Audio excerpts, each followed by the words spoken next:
Hello and welcome to another episode of the Becoming Show. Today is on the topic of love, and it's just perfect timing for Mother's Day coming up on May 10th. And actually, before I start with today's talk, which is, I think, one of the biggest gifts I can share to not just men, but also mothers and wives who's about to receive probably their most cherished gift in 2026. I just want to say, yesterday I had to miss the live call or the live show because I was driving up to Edmonton visiting a friend in a hospital in palliative care. And it was a whole day driving up and driving down. So I had to miss the show due to a more important event. And so what that means is today will be the English show, and then tomorrow I'll be doing the same thing for the Vietnamese side. Either that or tomorrow is technically the wild card day. I can probably do something even more fun. Anyways, I apologize for that short that not showing up for yesterday. So back to today's topic, which I'm very excited to share.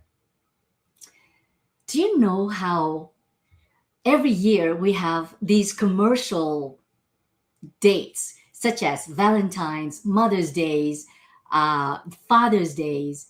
What else? There's all these commercial designated days, which I mean, it is special in the sense that it's worldly recognized as the day to celebrate for these special events. However, technically, we should be doing it daily for the entire year, not just that one day of the whole year. But it is a special occasion. And I have something that is so beautiful that I learned uh, that I would love to share. And I think it might just change the way how you do this every year, whether it's on Valentine's Day or Mother's Day or any special days that you want to express your love to someone that you love dearly. Okay, so first of all, I wanted to read a letter. It's a very special letter that's written from Richard Feynman to his wife, Arlene Feynman. So here's the letter. October 17th, 1946. Darlene, I adore you, sweetheart. I know how much you like to hear that, but I don't only write it because you like it. I write it because it makes me warm all over inside to write it to you. It is such a terrible long time since I last wrote to you, almost 2 years. But I know you'll excuse me because you understand how I am, stubborn and realistic. And I thought there was no sense to writing. But now I know, my darling wife, that it is right to do what I have delayed in doing, and that is writing to you. And as I have done so much in the past, I want to tell you I love you. I want to love you. I will always love you. I find it hard to understand in my mind what it means to love you after you are dead. But I still want to comfort and take care of you. And I want you to love me and care for me. I want to have problems to discuss with you. I want to do little projects with you. I never thought until now that we could do that. What should we do? We started to learn to make clothes together, or learn Chinese, or get a movie projector. Can't I do something now? No, I'm alone without you. You were the ideal woman and general instigator of all our wild adventures. When you were sick, you worried because you could not give me something that you wanted and thought I needed. You didn't have worried, just as I told you then. There was no real need because I loved you in so many ways, so much. And now it is clearly even more true. You can give me nothing now, yet I love you so that you stand in my way of loving anyone else. But I want you to stand in that way. You, dead, are so much better than anyone else alive. I know you will assure me that I am foolish and that you want me to have full happiness and don't want to be in my way. I'll bet you are surprised that I don't even have a girlfriend except you, sweetheart, after 2 years. But you can't help it, darling, nor can I. I don't understand it, for I have met many girls and very nice ones, and I don't want to remain alone. But in 2 or 3 meetings, they all seem ashes. Only you are left to me. You are real, my darling wife. I adore you. I love my wife. My wife is dead. So this is a letter that Richard Feynman wrote to his wife after she died. And I feel like remember when I shared with you that to have a gratitude habit of writing what we're grateful for is great. But sometimes all it takes to take that one notch higher is to pretend, to imagine what would it be, what would it feel like if we no longer have that in our life. So in this case, this occasion is for our wife or our mother. I feel like it is such a beautiful gift that no store can give you. And this gift will remain, and I guarantee you, because I know I this is how I feel whenever I read a letter that is written to me. This kind of letter, and please don't do it. Don't wait until she's gone to write it, like Richard. But do it while she's still alive. In fact, I want to give you another example. If you've ever learned leadership, then you've probably known about Coach John Wooden. He's the famous coach in America that took his high school basketball teams to win 10 championships in a row, and that is a record that nobody has beat since then and ever. And not only he's a great coach as a career and how he is a mentor to all of his students, but more importantly, to his wife. He actually wrote a letter to her after her passing, once a week, one letter a week. And basically, every single week, he would write her a letter and put that letter on her pillow and leave it there until the next letter, that he would bring it there, and then he would take the previous letter and he would put it in a box. So he would have accumulation of all of these letters to his wife. And the thing about John is actually he did not, it is one of his regrets that he didn't write these letters or express his feelings of love for her while she was alive. While she was alive, he was so busy with his work, with changing the lives of his students, the people that he coaches. But he forgot to send the same love and support to his wife. And that was one of his biggest regrets. And so that's the reason why it was his commitment to write her a letter every single week, expressing how much he loves her and miss her after she passed away, until the day that he died himself. Before I think he died almost being 99 years old. And up until the day that he died, people found boxes full of letters that he wrote to his wife. And it's one of the most beautiful things that I've learned And now, me being a I have a soft spot for reading letters and also writing letters. It's kind of like a safest way to express your feelings without being talked back, without having to defend ourselves. It's just a one way expression. So if you've never tried this, I highly recommend you to do it one time, maybe 2026. Make this the gift to your wife or to your mother. And of course, if you're writing to your mom, then the letter will be different. However, the the um, the intention is the same. And this is how you would do it. So today is what, April 25th?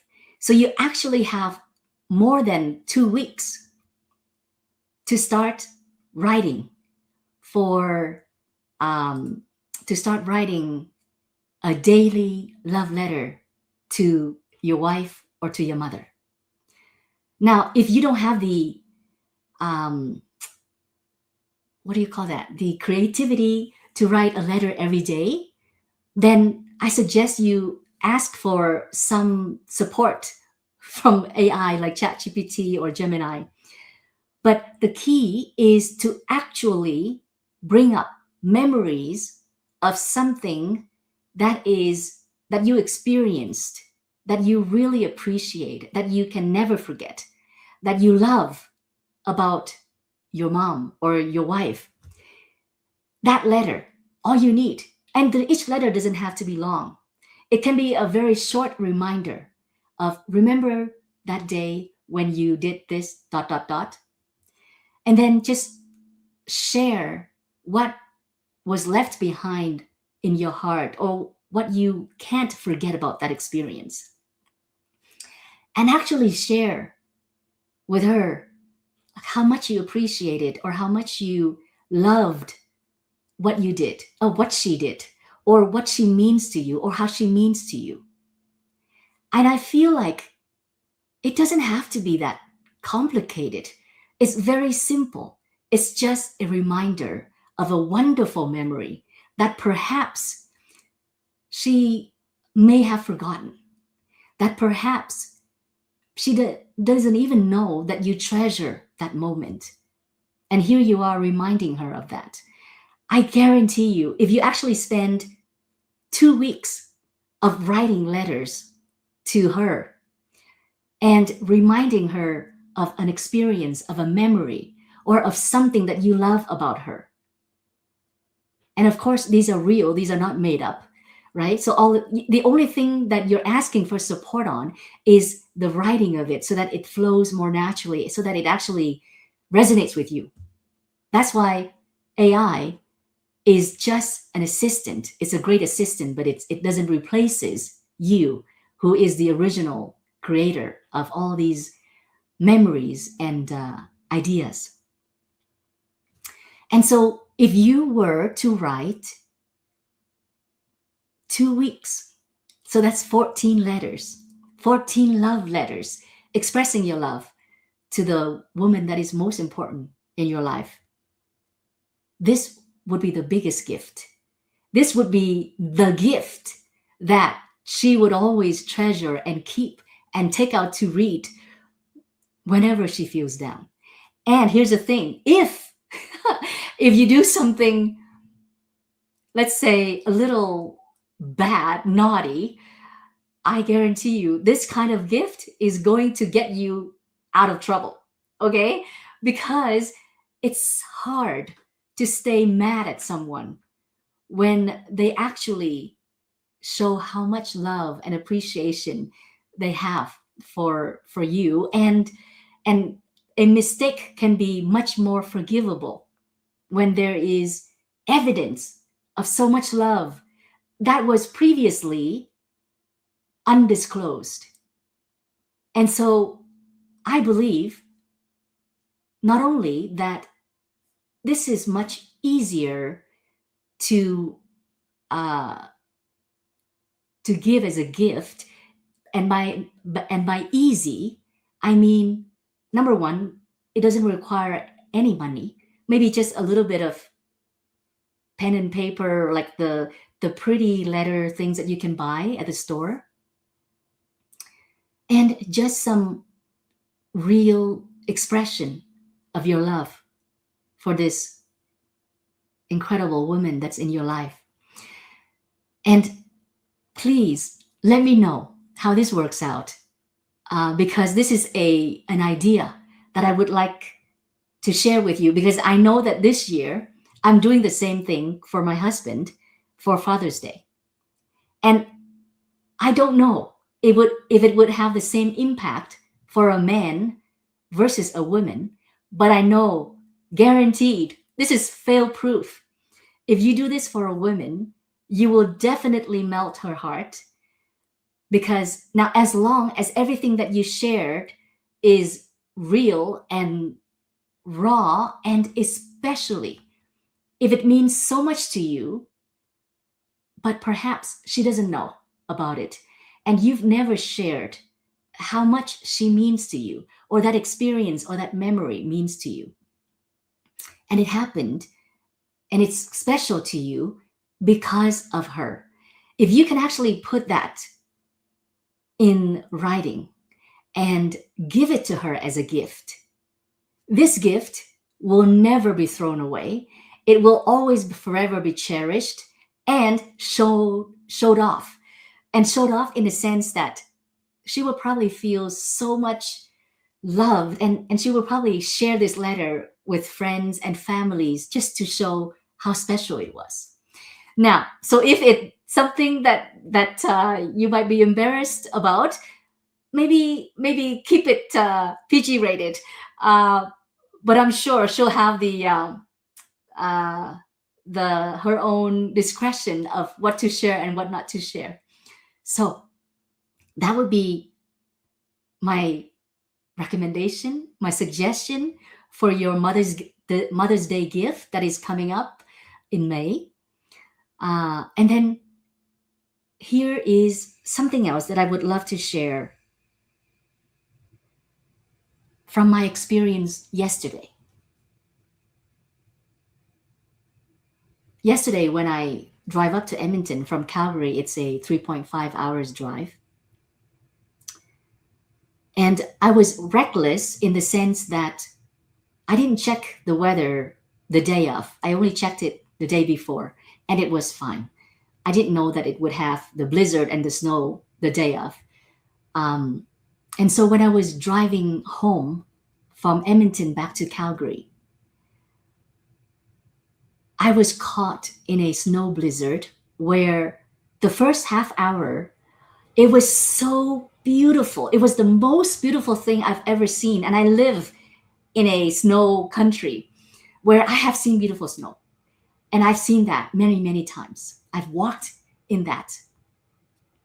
But to drive in the middle of the night, like at nighttime, dark, and all you see is the snow blowing at you in the windshield. And it's white, and it's like it comes at you so much. It's so beautiful. It's the most romantic thing and most beautiful thing I have ever seen for the first half hour. And then when it became so bad that the entire road is all white and I could not see the road, and all I can see is white snow and just white road, it became scary, where I had to slow down to 60 kilometers per hour in a 110 zone. And as I drove slow in that mode, and luckily, oh my God, luckily, there were cars ahead of me and trucks and buses ahead of me that I was able to trail behind them. So they led the way. And I just basically follow them in a safe distance behind. But then sometimes they would go up too fast for me and I would lose them. And then some reason there will be another truck that goes up and I would be able to trail them for a while. So basically I got home safely thanks to having other people ahead of me who knows where they're going. And they probably had winter tires because my car at that time was already, we already changed to summer tires. And that's why I was nervous driving in such road condition. And you know what? On the road home, there was three trucks, big trucks, like the cargo trucks, that was on the ditch, left and right. And then there was at least five or six regular cars like mine on the ditch, left and right. And so I was super grateful that, number one, I did not end up in the ditch. Although I must admit, if I was in a ditch and being there watching the snowfall like that, the blizzard like that, I'm sure it'll be something incredible as a feeling as well, because I don't feel threatened or danger, my life in danger, if I were just to stop and be down the ditch somewhere. But the key is, luckily, I wasn't in the ditch and I got home safely. Thanks to having other people going ahead of me and showing me the way. And that led me to two decisions. Number one, I decided to do two things. I will follow the lead of someone who can show me the way, who can show me the light, save me time in terms of cost, in terms of time, in terms of, in this case, my life. And then I will also be the light for someone else who perhaps is a few steps behind me. And that is the reason why I do what I do. Of course, I will have my own coaches and my mentors who can help me find my way with their guiding lights, shining the light for me to see. And me also doing the same thing for other people. And this decision takes a lot of courage, because there's always that imposter syndrome. Who am I to do this? But you know what? I have read books that are from authors that are unknown, that are unpopular. But that tiny little book or that tiny interview has left me with a huge mindset shift that helped me so much in my life. And this is from my own personal coach, or even from an author of some books. I have so many moments, like so many ahas, that has helped me so much whenever I struggled, whenever I felt hopeless. And hearing that or reading that special message that I needed to hear was exactly what have helped me shift and not get stuck there any longer. And that's the reason why I do this show. This show, I'm pretty much taking the best of the best notes that I have for years from my journals, and not only mine, but also from the experts, the professionals of experts and special coaches in their own fields who are extremely good at what they do. And we're all here to share with you the best that we could share. And I hope that you take advantage of that. I hope that it will make a difference in your life. And if anything,